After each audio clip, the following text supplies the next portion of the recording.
मत आहे की जोपर्यंत जागा वाटप पूर्ण होत नाही तोपर्यंत युतीची अधिकृत घोषणा का राजसाहेबांनी तुम्हाला अधिकृतपणे हे कळवलंय का? मला वाटतं नाही. राजसाहेबांनी असं काही केलेलं नाहीये.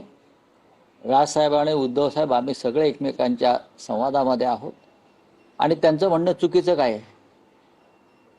जर त्यांनी तशी भावना व्यक्त केली असेल ते चुकलं का? की जागा वाटप पूर्ण झाल्याशिवाय युती, कुठली युती जाहीर होत नाही ना. मग शिंदेची आणि भाजपची युती काढली आहे जाहीर करण्याची. अजित पवार आणि भाजपमध्ये अद्याप युती का डिक्लेअर झाली नाही? आमच्यामध्ये ही सगळ्या प्रक्रिया पूर्ण झालेल्या आहेत, एवढंच मी सांगू शकतो.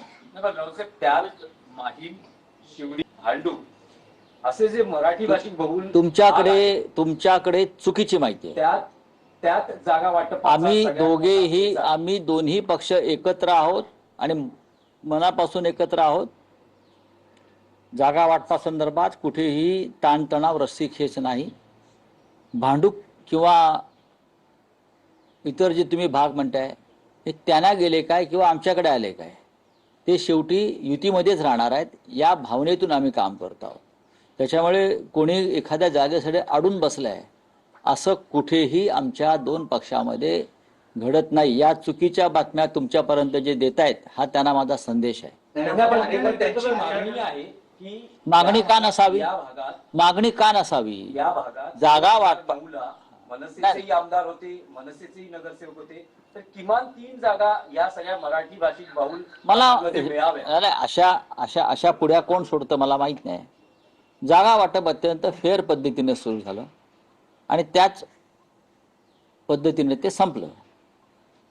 अनेक जागांवरती दोन्ही पक्षांचा कार्यकर्त्यांचा अधिकार असतो. एखादी जागा मनसेने मागितली असेल की आम्हाला द्या, त्यात चुकलं काहीच नाही. किंवा आमच्या लोकांनी हक्क सांगितला असेल तर काहीच. आमच्या 84 जागा निवडून आल्या होत्या. त्यानंतर 100च्या वर जाऊन पोचल्यावरती सगळ्यात जास्त अडचणी जागा वाटपात मोठ्या पक्षाला येत असतात. लक्षात घ्या, सगळ्यात जास्त अडचण भारतीय जनता पक्षाची होणार आहे जागा देताना. पण आमच्यामध्ये आणि मनसेमध्ये असा जागा वाटपावरून कोणताही विसंवाद नाही. जागा तुमच्याकडे राहिली काय, जागा आमच्याकडे राहिली काय, ती मराठी माणसाच्या युतीतून जिंकून येणं महत्वाचं आहे.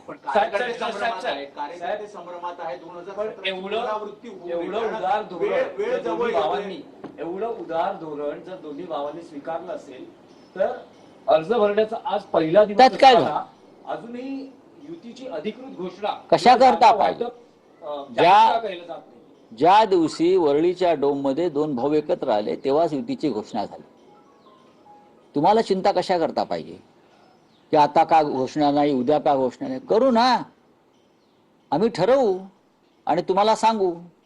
तुम्हाला पाहिजे त्या तारखेला आम्ही करणार नाही. तुमचा अजेंडा मीडियाचा राबवणार नाही. आमचं जे शेड्यूल ठरलेलं आहे त्यानुसार आम्ही कार्यकर्ते म्हणतात 2017ची पुनरावृत्ती होणे अगदी शेवटच्या घटकापर्यंत होणार नाही. असं कार्यकर्ते काही म्हणत नाहीये. कार्यकर्त्यांशी आमचा संवाद आहे, सगळ्यांशी. कार्यकर्त्यांच्या मनामध्ये ह्या वेळेला कोणताही संभ्रम नाही. त्यावेळेला जे काय तुम्ही म्हणताय तेव्हा चर्चा सुरू झालेली नव्हती. तेव्हा सगळे हवेतले हवाबाण हरडे बाण होते. आता रिसर चर्चा, बैठका, जागा वाटप पूर्ण झालेलं असल्यावरती कार्यकर्त्यांनाही माहिती आहे कुठे काय चाललं आहे आपापल्या भागात. त्याच्यामुळे तुम्ही कार्यकर्त्यांची चिंता इतरांनी करू नये. आपले गेलेले आहेत ते जर परत येत असतील तर त्यांना दरवाजा उघडा असणार कशा करता? कारण प्रत्येकाला तिथे सीट मिळेल असं दिसत नाहीये. आमचं जागा वाटप आणि तिकीट वाटप पूर्ण झालेलं आहे आणि निष्ठावान कार्यकर्त्यांचं उमेदवारी कापून गद्दारांना त्या जागा द्याव्यात एवढी वाईट वेळ शिवसेनेवर आलेली नाही.